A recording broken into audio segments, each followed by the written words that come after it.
The finality of it was the cold iron lock clicking shut. Ilara stood on the porch of the house her husband had built, the house her hands had helped smooth and chink, and watched as his brother, Mr. Graves, turned the key. He did not look at her. His gaze was fixed on the horizon, as if she were already a ghost, a minor inconvenience that had been dealt with.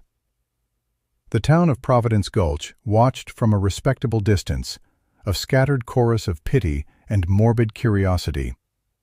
Graves finally turned, his face a mask of grim duty that failed to conceal a glint of triumph. He pressed a folded paper and $3 silver into her palm. Her fingers were numb, but she felt the sharp corners of the coins and the brittle texture of the deed. "The law is the law, Ilara," he said, his voice loud enough for the nearest neighbors to hear. "William's debts must be settled. The main parcel, the house, it all goes to the estate, which I now manage." He paused, letting the weight of his new authority settle. "This," he tapped the paper in her hand, "is yours, the North Hill plot, as was stipulated for you." A murmur went through the onlookers. The North Hill plot was a joke, a barren, wind-scoured knob of rock and scree where nothing grew. Its only feature was the skeletal ruin of an old water tower, a rusted steel tank on stilter legs that had been abandoned for 30 years. It was worthless land, a place you sent a person you wanted to disappear. It was a sentence, not an inheritance. She had nothing left. The clothes on her back, a worn wool blanket over her arm, and her husband's axe, which she'd had the foresight to grab from the woodpile before Graves had locked the shed. That axe, $3, and a deed to a ruin. That was the sum of her life with William. The town saw a widow, pitiable and doomed. Mr. Finch, the mercantile owner, shuffled forward, his expression genuinely troubled. "Ilara," he began, his voice low, "there's a wagon heading east tomorrow. You could be in a real city by week's end. There's work for a woman. In a laundry, perhaps. No one would think less of you." He was offering her an escape, a way to accept her defeat with a shred of dignity. To become a washerwoman, to vanish into the anonymity of a city, was the sensible path. But as she looked from his kind, pitying face to the smug certainty on her brother-in-law's, a cold, hard thing settled in her chest. It was not hope, not yet. It was refusal. A refusal to be erased. She folded her fingers around the coins and the deed. "This land is mine," she said, her voice quiet but clear. She turned her back on the house, on the town, on the life that had been stolen from her, and began to walk toward the North Hill. The journey was a punishment. The path that led out of Providence Gulch quickly devolved from a wagon-rutted track to a faint trail choked with thistle and sharp rock. The hill rose before her, a bleak silhouette against a steel-gray sky. The wind was a constant predator here, whining through the sparse, twisted pines at the base, and growing into a physical blow as she climbed higher. It tore at her blanket and whipped her hair across her face, stinging her eyes with dust. Each step was an effort, the axe a dead weight in her hand. The town vanished behind her, and with it the last vestiges of a world she had known. She was utterly alone, climbing toward a place everyone agreed was uninhabitable. When she finally reached the summit, despair hit her like a physical wave, buckling her knees. The water tower was worse than she had imagined. It was a skeleton picked clean by the wind. The vast metal tank, perched atop a lattice of rusted steel legs, was riddled with corrosion. The wind screamed through the gaps, a mournful, hollow shriek. The ground beneath it was a barren circle of stone and gravel, devoid of a single blade of grass. There was no shelter here, no comfort, just rust, rock, and the ceaseless, scouring wind. The town was right. Mr. Finch was right. She had chosen a tomb. Sinking to the ground, she pressed her back against the massive stone plinth that served as the foundation for one of the tower's main legs.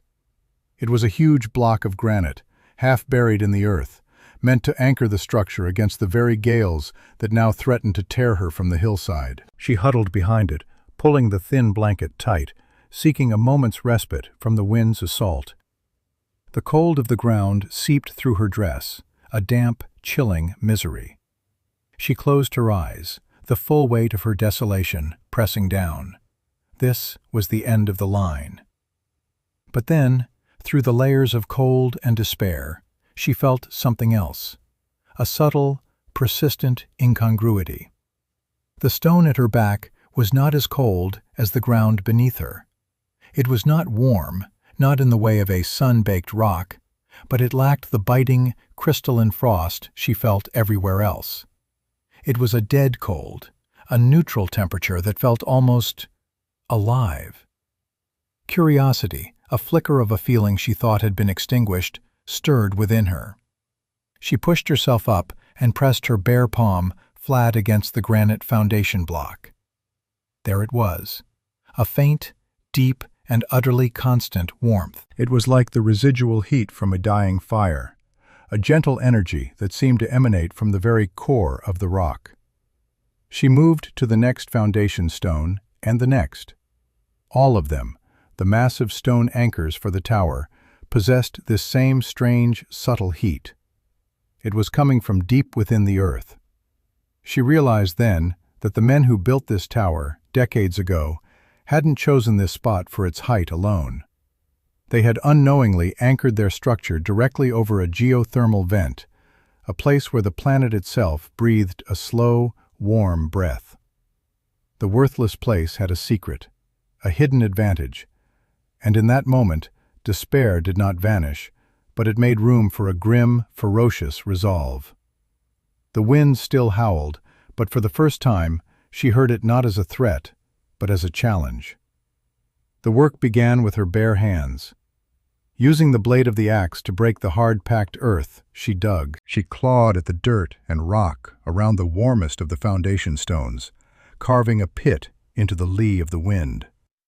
Her fingers, raw and bleeding within the first hour, became numb tools. The blisters that rose on her palms broke, filled again, and broke once more, until the skin was a patchwork of raw flesh and calloused leather.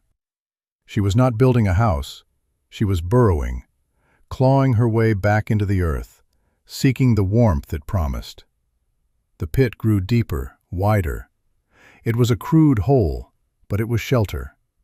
Down below the surface, the wind's scream softened to a distant moan. The geothermal heat from the foundation stone radiated into the enclosed space, creating a microclimate that was measurably less brutal than the world above. She lined the walls of her dugout with stones she prized from the hillside, fitting them together in a rough but sturdy pattern. The labor was immense. Each stone was a dead weight that her screaming muscles protested against. She would heave a rock into place, collapse against the wall, breathing in ragged gasps, and then rise to find another. But a hole in the ground was not enough. She needed a roof. She needed walls that rose above the earth. She needed wood. The nearest trees, stunted and tough, were a half-mile down the slope. Each journey was a trial. She would spend hours chopping at a single gnarled pine, her axe strokes clumsy and inefficient at first, then gaining a desperate rhythm. Felling a tree was only the first battle. Getting the log up the hill was a war against gravity and exhaustion. She would push, pull, lever it with branches, her body slick with sweat despite the cold, moving the timber inch by agonizing inch. She used the tower's 4 massive steel legs as the corner posts of her home. Against the 2 legs anchored by the warm foundation stones, she built her main wall, a thick, solid barrier of rock and clay mortar she mixed with water hauled from a seep she discovered near the base of the hill. The front wall was made of the logs she had harvested, notched crudely to fit together. She packed the gaps, the chinking, with a mixture of moss, mud, and dried grass. It was ugly, elemental construction, born of pure necessity. The roof was the greatest challenge. She laid smaller logs across the top, from the log wall to the stone one, and covered them with a thick layer of pine boughs. On top of that, she painstakingly hauled buckets of clay and soil, packing it down to create a living roof of sod. It was heavy, insulating, and absorbed the rain. Her shelter was now a semi-subterranean fortress, built into the hill, anchored by the tower, warmed by the earth. Inside, she built a small fireplace against a flat section of the stone wall, crafting a chimney from smaller, stacked rocks, mortared with clay, that vented smoke up alongside one of the tower's legs. The first fire she lit was a miracle. The smoke drew perfectly, and the heat radiated from the stones long after the flames died down, complementing the steady, gentle warmth from the foundation. Her second system was water. The giant, rusted tank looming over her was a natural rainwater cistern. The challenge was accessing it. Using the tower's own maintenance ladder, she scaled the structure, a terrifying climb in the constant wind. Inside, the tank was a cavern of echoing rust. She identified the largest holes and spent days patching them, using a thick paste of clay mixed with pine pitch she rendered over her fire. It was a sticky, messy, imperfect solution, but it worked. She then scavenged a length of old pipe from the tower's abandoned pump mechanism and fitted it to the tank's drain valve. It ran down the leg of the tower and directly into a clay-lined cistern she had dug in the corner of her shelter. After the next rain, she had a reservoir of clean, fresh water, protected from the elements and accessible from within her home. With shelter and water secured, she turned to food. She knew nothing could grow on the wind-blasted surface of the hill, but inside her dwelling it was a different world. Warmed by the geothermal heat, the air was still and the temperature stable. She dedicated a corner of the interior, near the warmest foundation stone, to a garden. Over the course of a week, she made dozens of trips down the hill, carrying soil back in a makeshift bucket, her back and legs burning with the effort. In this precious, man-made earth, she planted the few seeds she had salvaged from her old life: potatoes, carrots, onions, and hardy greens. In the dim, steady warmth, they sprouted. It was a slow, defiant greening in the heart of a barren wasteland. After a month of relentless labor, she knew she needed more. She needed protein. She needed the living warmth of other creatures. She took her remaining $2.50 and walked back to Providence Gulch. The townspeople stared as she emerged from the direction of the North Hill, gaunt and weathered, her clothes stained with dirt and pitch, but her eyes holding a new, hard light. She walked into Mr. Finch's mercantile, the bell above the door announcing her return. Finch stopped stacking tins and stared at her. "Ilara, my word, we thought, well, we feared the worst." His gaze took in her appearance, a mixture of shock and pity. "I need supplies," she said, her voice raspy from disuse. She laid her coins on the counter. "I need a sack of feed, 2 laying hens, and I want to buy that milking goat you have tethered out back." Finch's pity turned to disbelief. "A goat? Up there? Child, what would you do with a goat on that rock pile? It'll starve or freeze before the first snow." Just then, the door opened, and Mr. Graves strode in. He stopped short when he saw her. A slow, cruel smile spread across his face. "Well, well, look what the wind blew in. The Tower Queen, come down from her castle of rust. Buying livestock, are we? For the royal farm?" He laughed, a harsh, barking sound. A few other customers in the store chuckled uneasily. Ilara ignored him. She looked directly at Finch. "I have the money." Shaking his head, Finch sold her the animals and supplies. The journey back was even harder than the first. She carried the crate with the two clucking, protesting hens in one hand and led the stubborn goat with the other. Graves' laughter followed her as she left the town behind. She was a spectacle of foolishness, a woman leading animals to a place of certain death. The town had a new name for her now: Graves' Folly. Back in her shelter, she introduced the animals to the small dugout pen she had excavated next to her main living area, connected by a small door. It was as warm and protected as her own space. The goat looked around, bleated once, and began to contentedly chew on the hay she provided. The chickens clucked and scratched in their new home. The quiet, living sounds filled the silence, pushing back against the loneliness. A few nights later, as a cold rain lashed against her sod roof, she was startled by a scratch at the door. Her heart pounded. No one ever came up here. Cautiously, she lifted the heavy bar. Huddled on her doorstep was a dog, a scrawny creature of indeterminate breed, ribs showing, fur matted with mud. It didn't bark or growl, just looked at her with desperate, intelligent eyes, shivering in the cold. It had likely been drawn by the scent of the animals, or the faint warmth leaking from the doorframe. She hesitated for only a moment. She thought of the mockery, the isolation, the shared struggle against the elements. She stood aside and let the dog limp in.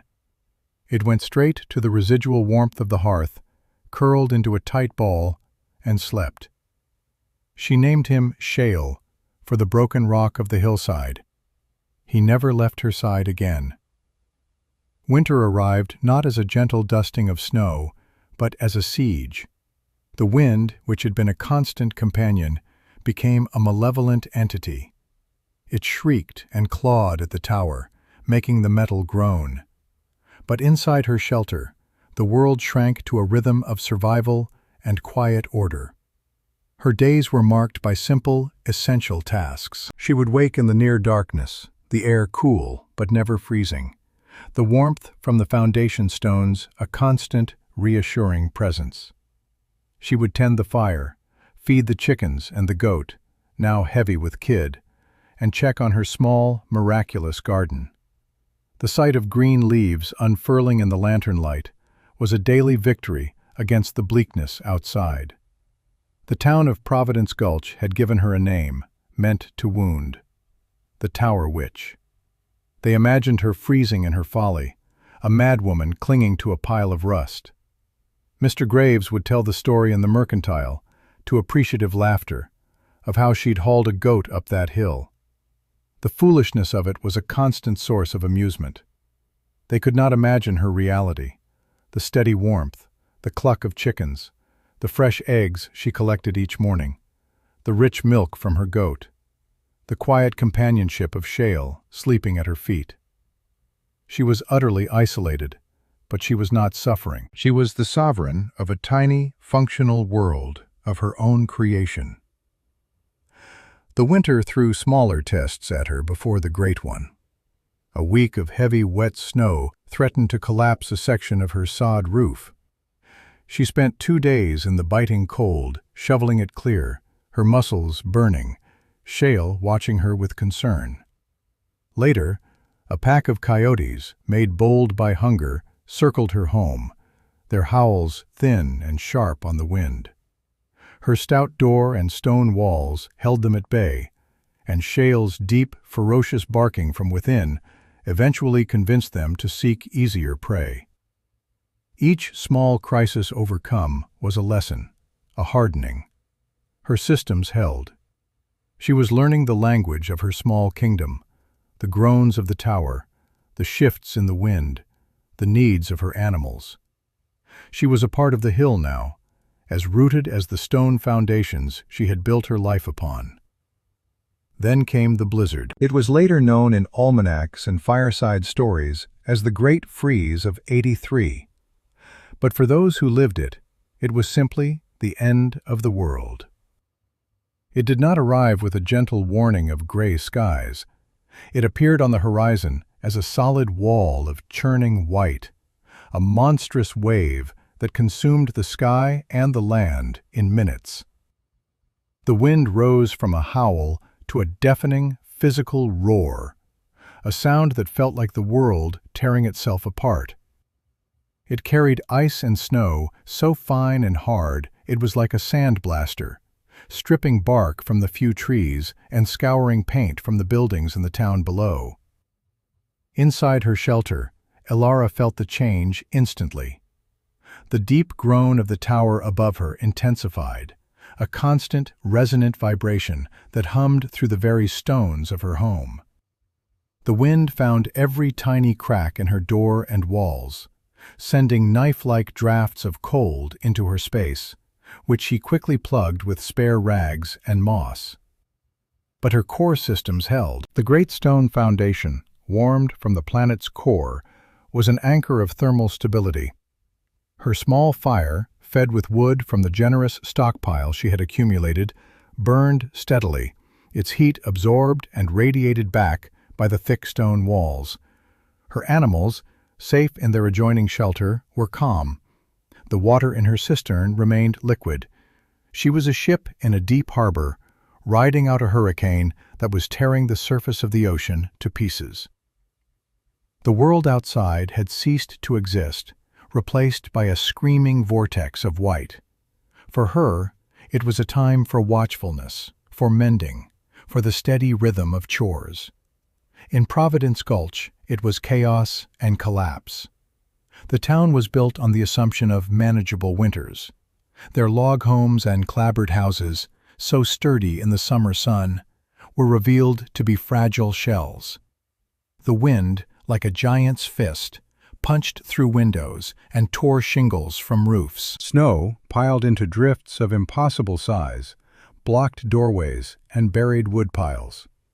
Chimneys, improperly designed for such conditions, became clogged with ice, filling houses with blinding, choking smoke, or extinguishing fires altogether. The confidence of the town shattered within the first day. Families huddled together in a single room, burning furniture to stay alive. The livestock in the barns, the source of the town's wealth, began to die, their water troughs frozen solid, their bodies unable to fight the penetrating cold that seeped through the wooden walls. Mr. Finch's mercantile, the center of town life, had its great front window implode, showering his stock with ice and snow. Mr. Graves's fine house, the one he had taken from Elara, suffered a partial roof collapse over the kitchen, rendering it uninhabitable. The town that had mocked her folly was being systematically dismantled by a force it could not fight. Their preparations were a joke. Their community was a collection of isolated, freezing families, each fighting a losing battle for survival. On the third day of the blizzard, a frantic scrabbling at her door cut through the roar of the wind. It was not the scratch of an animal. It was the desperate sound of a human hand. Shale erupted in a volley of barks, the hair on his back rigid. Elara grabbed her heaviest log from the woodpile, her heart hammering against her ribs. She cracked the door open a few inches, bracing it against the incredible pressure of the wind. A figure, completely encased in snow and ice, stumbled forward and collapsed into her shelter. She slammed the door shut and barred it, then turned to the heap on her floor. As she brushed the snow away, she saw the face of Mr. Finch. His lips were blue, his beard a solid mass of ice. He was barely conscious, shivering so violently his teeth chattered like stones. She dragged him toward the fire, wrapped him in her own precious blanket, and forced a cup of warm goat's milk between his lips. When he could finally speak, his words came out in ragged, desperate bursts. "My wife, she's taken ill. The fever. Our fire went out hours ago. "The house. It's colder than a grave. We have no more wood. I saw your smoke. A thin trail. Thought I was imagining it." He looked around her shelter, his eyes wide with disbelief. He saw the neat stack of firewood, the small, thriving garden, the calm animals in the next chamber. He saw the order, the warmth, the life. His gaze was that of a man seeing a profound miracle. Ilara looked at him, the man who had kindly advised her to run, who had pitied her for her foolish choice. She thought of her carefully rationed wood, her finite supply of food. Every potato she gave away was one less for her. Every log was a few less hours of warmth. It was a choice, a stark, simple choice between her own security and the life of a woman she barely knew, the wife of a man who saw her as a tragic figure. But looking at his terrified, pleading face, the choice was not difficult at all. She had not built this sanctuary to hoard it. She had built it to live. And life helped life. She packed a canvas sack for him. She filled it with potatoes, dried meat, and a bundle of precious, dry kindling. Then she did more. She took several of her driest logs, oak she had hauled and seasoned for months, and tied them together with rope. "Go," she said, her voice firm. "Get your fires started. Barricade the broken window with your heaviest table. This will get you through another day." He tried to thank her, tears freezing on his cheeks, but she just pushed the supplies into his arms and opened the door. He vanished back into the white chaos, a man armed with an impossible hope, given to him by the woman everyone had condemned. She had expected that to be the end of it, but Finch had not been the only one to see the ghost of her smoke. The next morning, there was another sound at the door, this time a heavy, desperate pounding. When she opened it, she found Mr. Graves, his face a mask of frost-bitten agony, his arrogance completely stripped away. Behind him, huddled together, were his wife and two small children, their faces pale and terrified. "The roof, it's gone," Graves choked out, his voice broken. "The house is full of snow. We can't stay. We'll die." He did not ask for supplies. He did not ask for help. He was begging for sanctuary. His eyes fell on Ilara, and in them she saw the complete, shattering confession of a man who had been proven utterly wrong. He was begging for his children's lives from the woman he had dispossessed and mocked. She said nothing. She simply stood aside and held the door open wider. They stumbled inside, and the effect on them was profound. The warmth hit them first, a gentle, radiant heat that seemed to rise from the very floor. It was not the scorching, dry heat of a roaring fire, but a deep, life-giving warmth. Their shivering began to subside. Then their eyes adjusted to the lantern light, and they saw. They saw the impossible. Green things growing in a neat bed of dark earth. A goat peacefully chewing its cud. Chickens nestled in the straw. Shelves, neatly organized, holding clay jars of preserved food. A cistern of clear water. It was not a hovel. It was not a witch's den. It was a haven, a perfectly functioning, self-contained world, thriving in the heart of the apocalypse. Graves's wife began to weep silently, from relief and shock. The children, their fear melting away, stared with wide eyes at the chickens. Graves himself simply stood in the center of the room, turning slowly, taking it all in. He looked at the expertly chinked log walls, the solid roof, the ingenious chimney. He looked at the woman who had built it all with one axe and an unbreakable will. He saw not Graves's folly, but a work of genius and endurance that shamed every structure in Providence Gulch. He finally turned to face her, his expression one of complete and utter humility. "We were wrong," he said, his voice thick with shame. "I called you a fool. I told everyone this hill would be your grave." He gestured around the room. "My God, we were the fools." We would have frozen to death. My children, they would have died. Ilara felt no triumph. There was no satisfaction in his humiliation. She saw only a freezing family and a father's terror. Her victory was not in his admission, but in the simple fact that she could help. She ladled warm broth into bowls and handed them to his wife and children. She pointed to a space on the floor near the warmest wall. "There is room," she said. "Rest."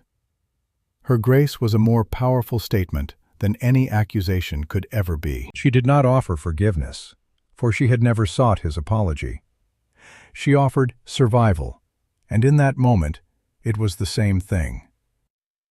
When the great blizzard finally broke after 7 days, the world was remade in white and silence.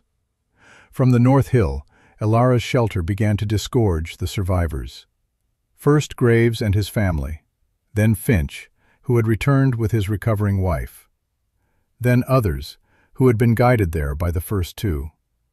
Her tiny home had become an ark, sheltering a dozen souls from the frozen flood. The town they returned to was a wreck. Buildings were damaged, livestock was decimated, and the spirit of the community was broken. But it was not broken entirely. It was humbled. The story of what had happened on the North Hill spread like wildfire. The mockery and gossip were replaced by a stunned, reverent awe. The name Tower Witch was never spoken again. They called her home the Refuge, and they spoke her name, Ilara, with a respect reserved for founders and heroes. Mr. Graves, a changed man, publicly tried to sign the deed to his own house and land back over to her. In front of the entire town, gathered by the mercantile, he confessed his greed and her fortitude. Ilara quietly refused. "My home is on the hill," she said simply, and that was the end of it. She did not want what was once hers. She wanted only what she had built. The impact was more than just a change of heart. It was a change in practice. When Providence Gulch rebuilt, they did not just replace what was broken. They learned. Men came to the hill not with scorn, but with notebooks and questions. They studied her earth-sheltered design, the genius of her thermal foundation, the efficiency of her chimney. New structures in the town were built lower to the ground, with thick stone foundations and sod roofs. The community had learned a brutal lesson. To survive in this land, you had to work with it, not just upon it. You had to listen for its hidden strengths, for the warmth deep in the rock. Ilara's life changed, but also stayed the same. She never left the hill, but she was no longer an outcast. People made the journey to her door, not for rescue, but for trade. Eggs for flour, goat cheese for nails, and for advice. Her home became a landmark, a testament to what one person could endure and create. Her story was told by travelers, becoming a legend in the territory. A tale of the woman who had tamed the wind and built a life from nothing but rock and refusal. Years later, Ilara sat on a bench she had built outside her door, watching a calm summer sunset paint the sky. The tower above her was no longer a skeleton of rust, but a silent, watchful guardian. At her feet lay a dog, a descendant of Sheol, and from below she could hear the faint, familiar sounds of the town she had inadvertently saved. They had scorned her, cast her out, and left her for dead. In return, she had given them a future.